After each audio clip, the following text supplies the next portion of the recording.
우리가 용서에 대해서 많은 오해들을 하는 것 같습니다. 용서가 필요하다고 생각하면서도 용서하기를 망설이게 되는 경우가 많죠. 아마도 우리가 용서에 대해서 여러 가지 잘못된 생각들을 하고 있기 때문에 그런 게 아닌가 싶습니다. 먼저 우리가 많이 하는 오해 중에 하나가요. 용서하기와 정의에 실현하는 것을 구분하지 못하는 겁니다. 용서하는 거에 대해서 사람들이 이렇게 부정적인 반응을 보이는 이유를 가만히 들여다보면요, 이런 생각을 하는 거예요. 내가 당한 이 부당한 일을 그냥 용서해 줘버리면 도대체 정의는 어디 있느냐, 이렇게 생각을 하게 됩니다. 예를 들면 이런 생각을 하죠. 학교폭력 가해자를 그냥 마구 용서해주면 폭력 행동을 바로잡을 기회가 없지 않냐, 그럼 피해자는 억울해서 어떡하냐, 이런 생각을 하게 됩니다. 하지만 용서하기와 정의 실현은 구분이 되는 것입니다. 용서하기와 또 화해하기를 또 구별하기 어려워하기도 합니다.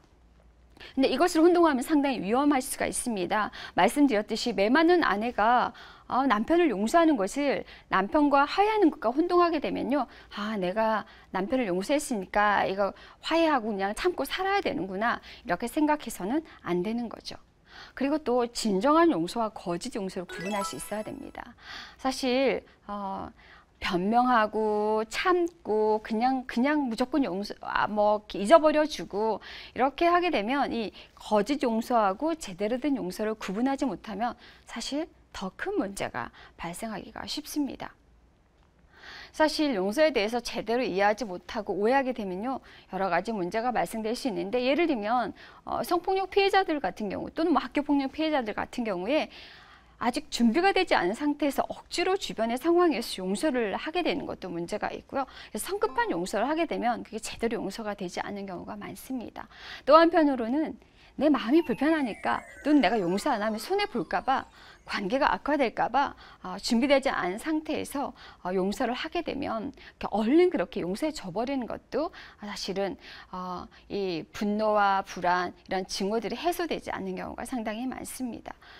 사실 우리가 용서를 이렇게 필요하다고 생각될 때 사실은 그 잘못부터 직면하는 것이 필요합니다. 용서를 제대로 해야 그래야 상처도 제대로 아물게 되죠. 우리가 이렇게 말은 하지만 그래도 여러분, 맞습니다. 여러분 생각하시는 것처럼 나에게 해를 끼친 사람, 정말 너무나 치명적인 상처를 준 사람을 용서하는 것은 결코 쉬운 일이 아니죠. 사실 피해를 입거나 상처받게 되면요, 곧바로 우리는 그런 마음이 떠오르죠. 눈에는 눈, 이에는 이. 이거 정말 그렇게 하고 싶어지죠.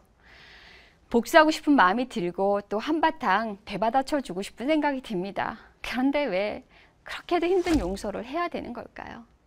용서하기는 나의 내적인 치유와 회복을 위해서, 그리고 또 대인관계를 위해서 꼭 필요하기 때문입니다. 용서하지 않으면 사실 상대방이 죽기를 바라면서 독은 내가 마시는 것과 같습니다. 그래서 용서는 내가 사는 길입니다.